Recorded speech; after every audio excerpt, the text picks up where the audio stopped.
أعوذ بالله من الشيطان الرجيم. بسم الله الرحمن الرحيم.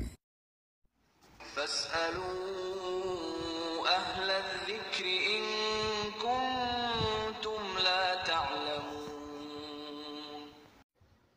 السلام علیکم ورحمۃ اللہ وبرکاتہ۔ اب دیکھیے رہا یہ مسئلہ کہ کیا شیطان فرشتوں میں سے تھا؟ تو دیکھیے ایسا بالکل بھی نہیں ہے، اور شیطان فرشتوں میں سے نہیں تھا بلکہ وہ جنات میں سے تھا۔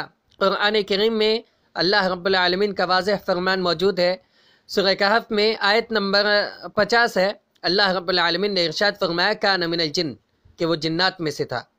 تو یہ آیت نص صریح ہے، واضح دلیل ہے کہ شیطان بھی جنوں میں سے ہے، لہٰذا شیطان کو فرشتوں میں سے سمجھنا قرآن مجید کے خلاف ہے۔ مزید یہ کہ صحابہ کرام رضی اللہ عنہم اجمعین اور تابعین عظام رحمہم اللہ میں سے کوئی بھی فرشتہ ہونے کا قائل نہیں ہے کہ کوئی یہ کہتا ہو کہ شیطان فرشتوں میں سے تھا۔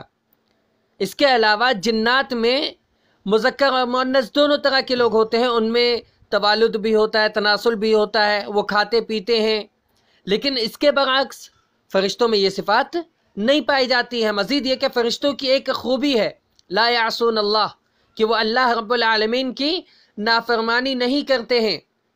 اور یہ بات سب کو معلوم ہے، بہت ہی مشہور بات ہے کہ شیطان نے اللہ رب العالمین کی نافرمانی کی تھی۔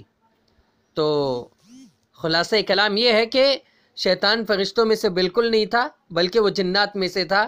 اسی پر قرآن و حدیث دلالت کرتے ہیں اور اسی پر ہمارے اسلاف کا عمل رہا ہے۔ واللہ اعلم بالصواب۔ السلام علیکم ورحمۃ اللہ وبرکاتہ۔